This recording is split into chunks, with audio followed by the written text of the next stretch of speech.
I just want to take a moment to speak into this very relevant topic that is happening right now with our children, and it is the sexualization and the mutilation of them.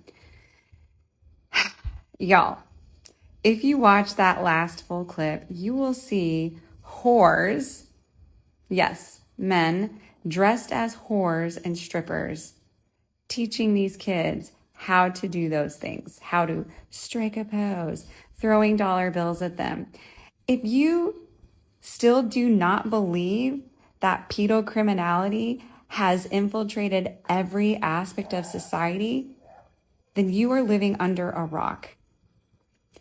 I'm not even going to mince words about it. The sex trafficking of children is a real thing.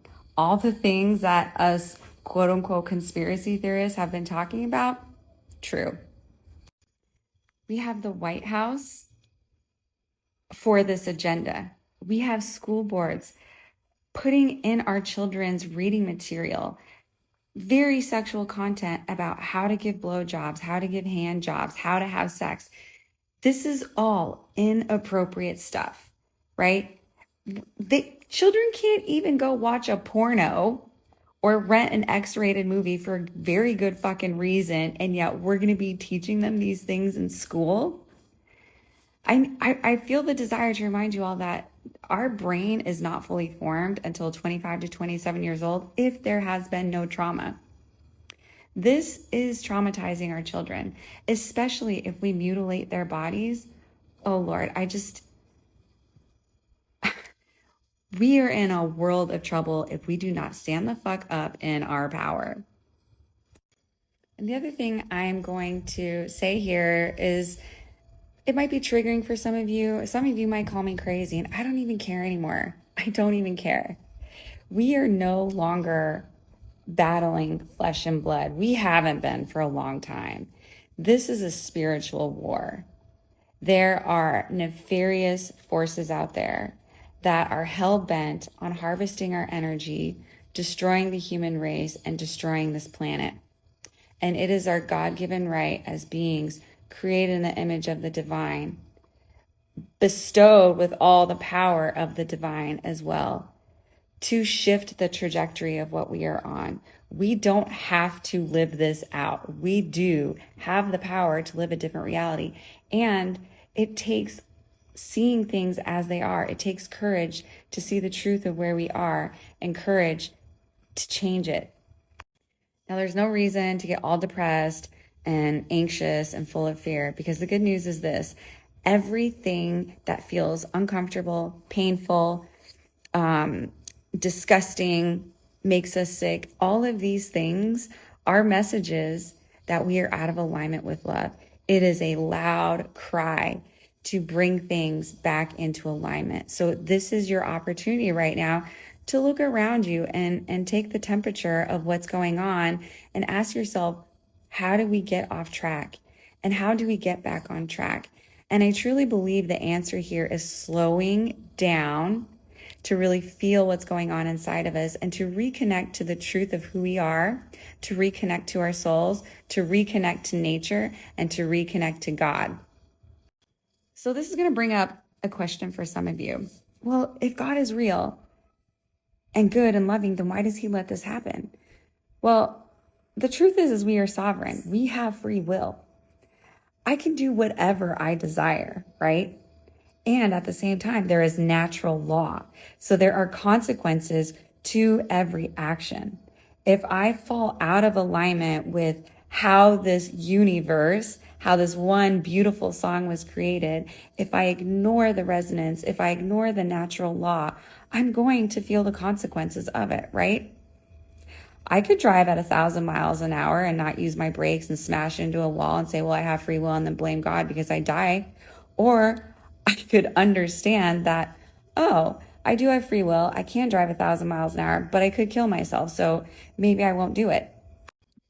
And so basically what we're looking at here are a bunch of sovereign beings who have forgotten who they are, have handed over their powers to things outside of them, whether it's corporations, governments, religions, other people, you name it. People have handed over their power They have forgotten and ignored the natural laws. And now we're just experiencing a bunch of people driving around blindfolded 1,000 miles an hour, crashing into walls and cursing God, like, how dare you? And it's like, how dare you be ignorant? Own your power. Step up into it.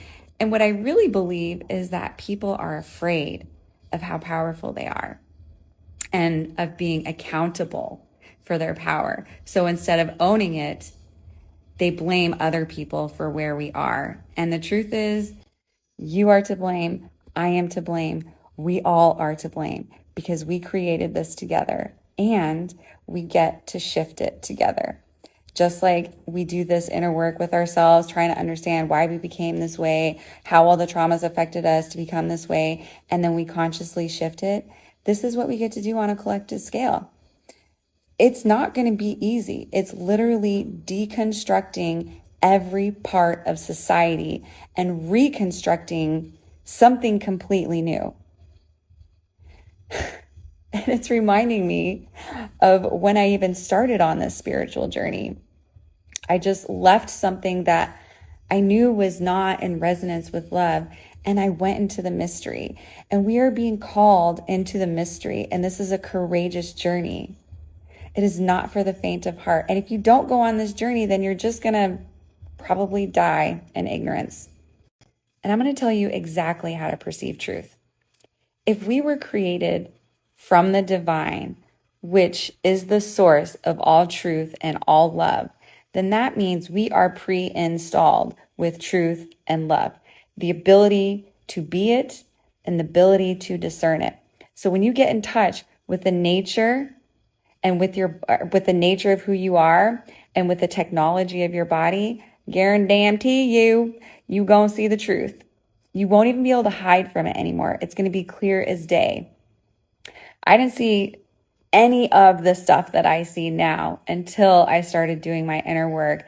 And then it was like the blinders fell off and I could see, and I had wondered, how did I live so blind for so long? And it's because I was blind to myself. How could I see anything outside of me if I wasn't even seeing me? Now, I might have some skeptics out there that say, Cal, just because God created us doesn't mean that we are pre-installed with truth and love. Okay, the thing is the laws of nature are going to disprove this. And this is why it's so important to understand the laws of nature. Because what we understand in quantum physics is if my DNA is taken out of my body and I am stimulated, there is no separation in time and space between when I'm stimulated and the DNA outside of my body is stimulated. Which means the same laws hold true from being created from the divine. There is no separation. We are one. So the only ones to blame for why we are the way we are and why we're here is ourselves, because we are connected to source and we do have that tether to truth and love, and we choose to ignore it. So all that to say, if you are desiring to find God, truth, and love, then dive deep into yourself, because that's exactly where you're going to find it. And if you don't believe me, if you think I'm crazy, I don't care. Take me up on the challenge. Dive deep into yourself and prove me wrong. Because once you do, you're just going to prove me right, and then we'll both be on the same path together. So it's a win-win situation. You can be a skeptic all you want. I don't even care anymore. Proof is in the pudding, baby.